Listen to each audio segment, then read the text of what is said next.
Hola, ¿qué tal? Bienvenidas, bienvenidos a esta emisión de Impacto Económico en la pantalla de Telesur, nuestra información económica que comenzamos a revisar a continuación en nuestros titulares.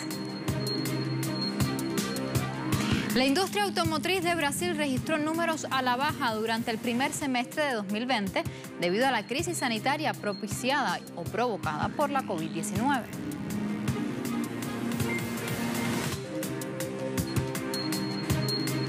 Este mes de julio comenzó a operar el nuevo acuerdo comercial entre México, Canadá y Estados Unidos. En contexto, ampliamos los detalles de este acuerdo. El presidente de España, Pedro Sánchez, y el primer ministro de Portugal, António Costa, instan a la Unión Europea a aprobar el Fondo de Recuperación este mes. En Economía 360 les contamos.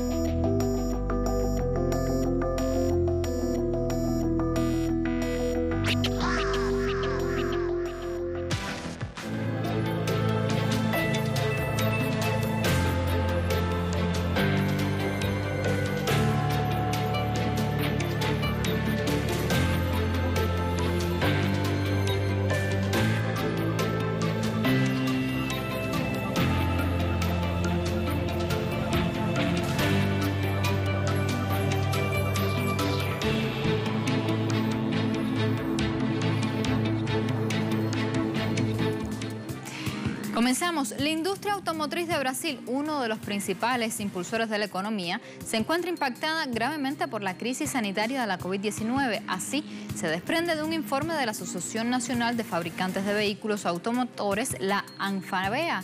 Durante el primer semestre del año, el sector registró un desplome productivo de 50,5% en comparación con el mismo periodo en 2019. En dicho periodo, Brasil produjo casi 730.000 unidades de automóviles, mientras que en el primer semestre del año pasado la cifra superaba 1.474.000 vehículos fabricados. De hecho, la ANFAVEA prevé una caída del 45% en el transcurso de 2020 y tan solo una lenta recuperación a partir del año 2025. Voceros de la asociación comparan el actual momento de la industria automotriz con la crisis padecida en los años 80. Asimismo, las ventas de automóviles han bajado un 38,2% en comparación con el mismo periodo de 2019, con un total de 824 unidades comercializadas. Y en México, el consumo en el mercado interno se desplomó un 19,68% en marzo de este año, la mayor baja en 2 años consecutivos desde el año 1993, informó el Instituto Nacional de Estadística y Geografía. Asimismo, de acuerdo al INEGI, la adquisición de bienes nacionales se redujo un 20,1%, mientras que las que de origen extranjero registraron una caída de 21,3%. Sin embargo, en 2019 las bajas fueron amplias con 20,3% y 30,6% respectivamente. Igualmente, el consumo de servicios se contrajo 17,8% en marzo de este año frente al 22% de igual periodo en el año anterior. También el INEGI informó que las bajas en los productos duraderos está cerca del 50% y en los productos no duraderos hay mermas del 5,7% de origen nacional y de 16,9% en los bienes importados. Los datos del indicador mensual del consumo privado en el mercado interior exhiben la capacidad de demanda de los hogares del país sin necesidad de producir para el extranjero.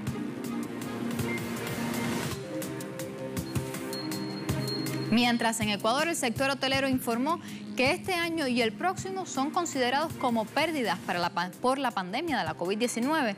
El presidente de la Asociación Hotelera de Guayas, Pedro Serrano, dijo que no esperan tener resultados sino hasta 2022 debido a la crisis sanitaria provocada por la COVID-19. Asimismo, el presidente de la Cámara de Turismo del país, Holbach Meñetón, expresó que la COVID-19 ha dejado al sector produciendo cero, con cerca de 2.520 empresas cerradas hasta la semana pasada. También Muñetón indicó que el sector ha perdido entre marzo lo que va de julio unos 1.683 millones de dólares, con un 67% de empresas en pausa por las medidas restrictivas y el 33% restante no abrirá. En tanto, unos 166.000 empleos están suspendidos y de estos, unos 22.000 ya están perdidos de forma definitiva. El país, Ecuador, posee unos 30.000 establecimientos relacionados con el turismo, entre ellos 5.000 hoteles, 20.000 empresas de alimentos y bebidas y 3.000 intermediarios turísticos, así como 400 empresas de recreación y 600 de transporte turístico. Este sector representa el 2,4% del Producto Interno Bruto, ya que genera 2.287 millones de dólares anuales. En Chile, el gobierno anunció un plan de ayuda por 1.500 millones de dólares a las familias de clase media debido a la baja en sus ingresos, producto de la crisis sanitaria por la COVID-19. El presidente Sebastián Piñera anunció como parte del plan los créditos blandos COVID que serán financiados y administrados por el Estado. Estos tendrán una tasa de interés real de 0% y cubrirán hasta el 70% de la baja de los ingresos por 4 meses. Los préstamos tendrán un monto máximo de 2,6 millones de pesos con un año de gracia y 3 de amortización que beneficiará cerca de 600.000 personas. También el paquete de ayudas postergará hasta por 6 meses los pagos hipotecarios para las familias con merma de ingresos. También un subsidio de 150.000 pesos en arriendo y una ampliación en los créditos con aval del Estado que beneficiará a más de 130.000 estudiantes para acceder a la educación superior. Por otra parte, estas medidas se incluyen dentro del plan de recuperación económica de 12.000 millones de dólares que el gobierno pactó en junio con la oposición y supone cerca del 7% del Producto Interno Bruto. El Banco Central chileno prevé una recesión de hasta el 7,5% para 2020, mientras la CEPAL, la Comisión Económica para América Latina y el Caribe, ha dicho que la pobreza podría llegar al 13,7%.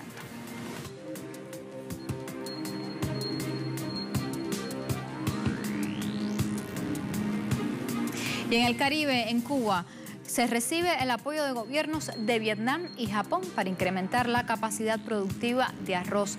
Más información la revisamos en el portal de la Agencia Informativa de Noticias Prensa Latina.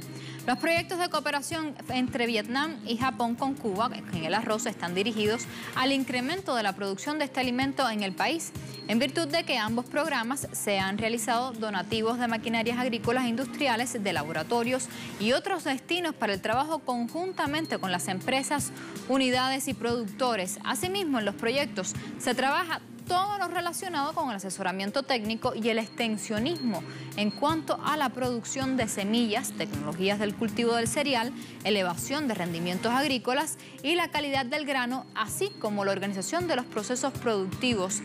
Cuba recibirá a través de la cooperación financiera solicitada al gobierno de Japón para el arroz un grupo de equipos por un monto de 10 millones de dólares. Mientras tanto, con el proyecto con Vietnam, se recibirán equipos valorados por 20 millones de dólares.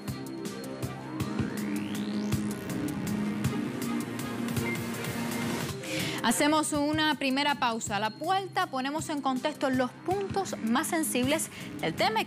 Ya regresemos con más. Continúa con nosotros.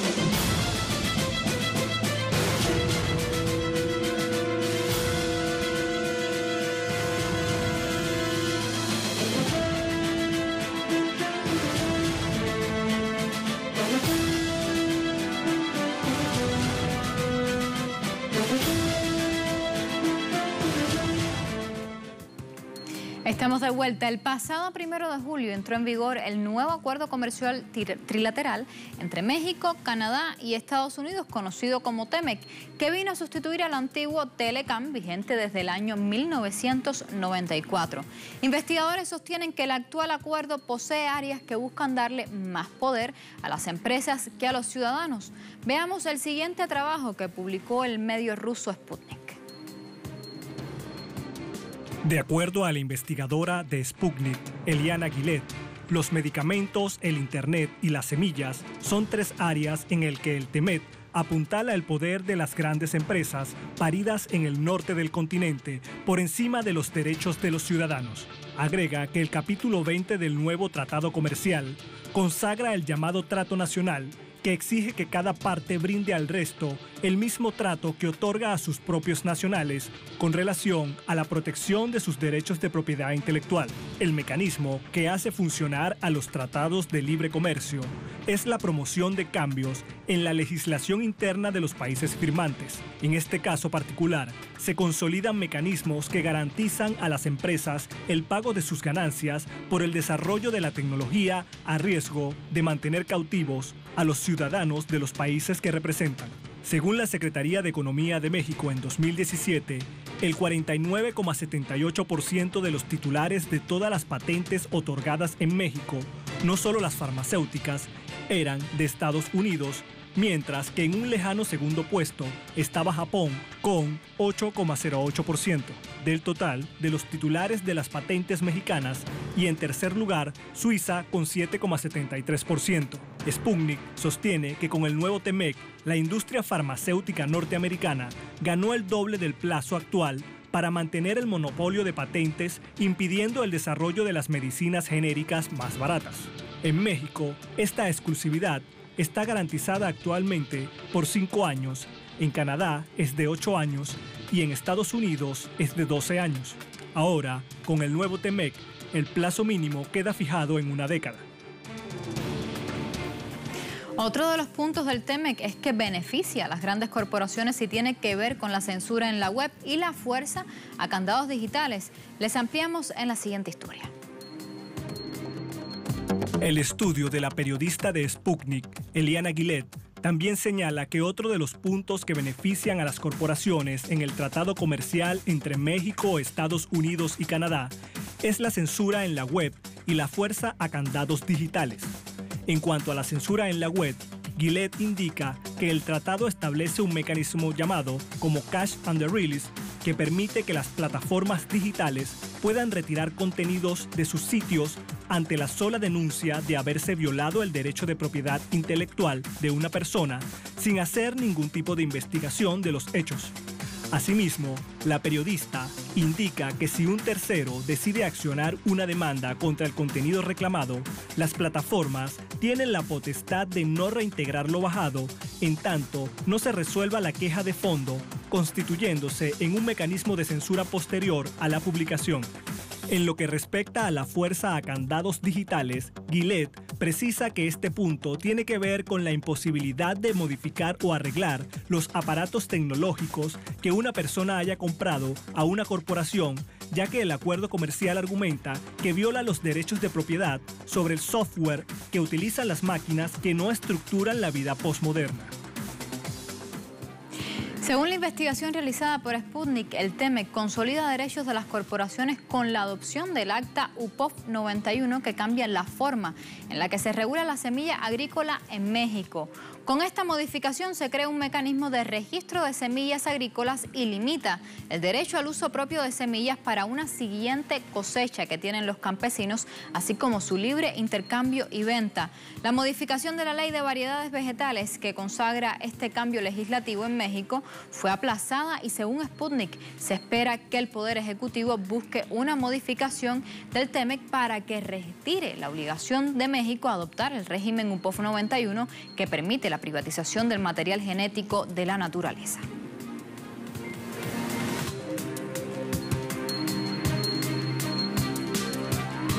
Respecto de este tema, recordemos que Andrés Manuel López Obrador realizará una visita a Estados Unidos para acelerar, para complementar, ampliar los acuerdos de este acuerdo comercial. Hacemos una pausa. A la vuelta en Economía 360 revisamos: España y Portugal piden a la Unión Europea aprobar el Fondo de Recuperación. Lo ampliamos cuando regresemos de la pausa. Quédese con nosotros.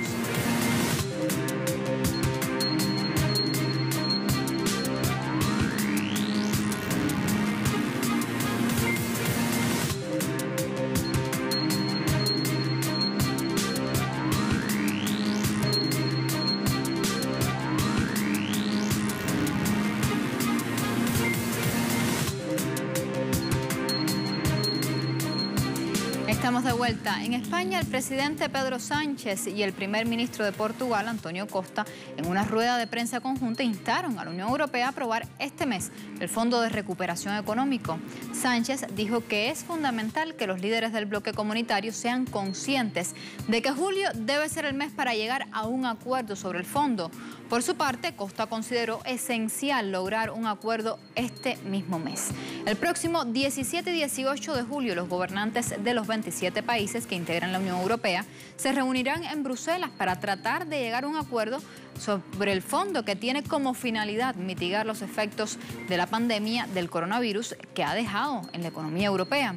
Dicho fondo de recuperación se repartiría entre los Estados miembros del Club Comunitario mediante subvenciones de 500.000 millones de euros y préstamos de 250.000 millones de euros.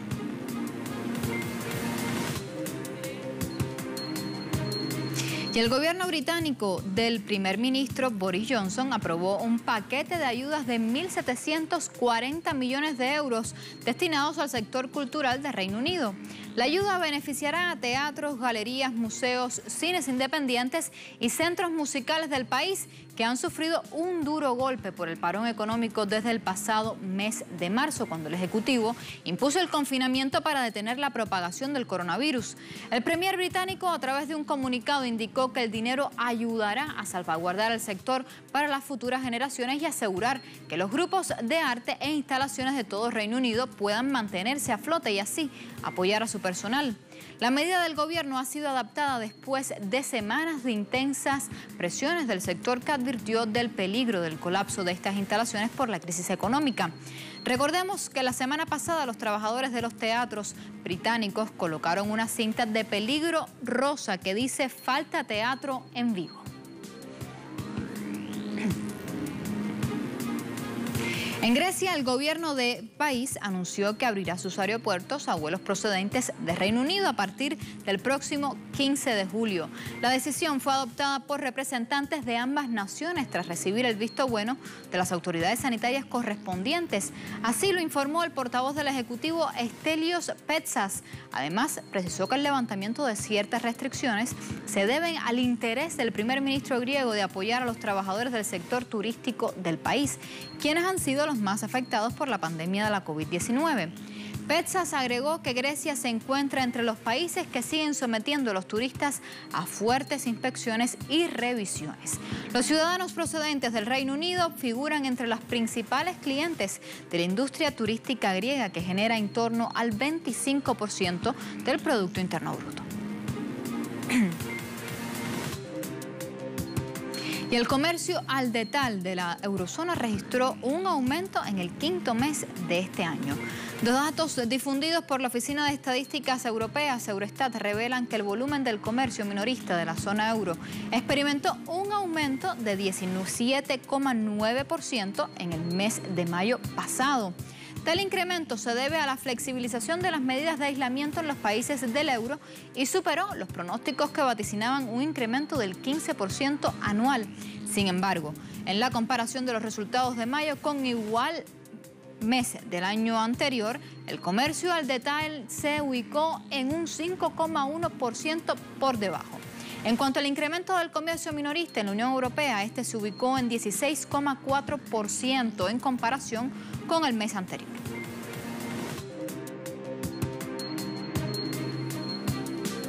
Y Dinamarca permite finalizar el Nord Stream 2 con el uso de buques de tendido de tuberías con anclas.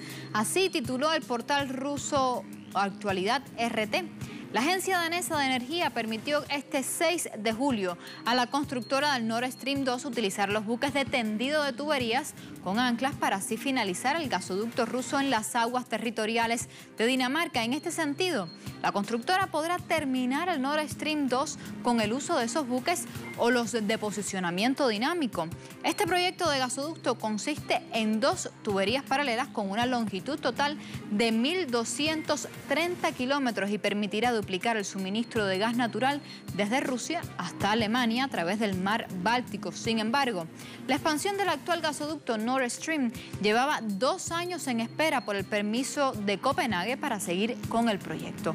El gasoducto podrá abastecer a unos 26 millones de hogares y disminuirá el costo de energía de los países europeos.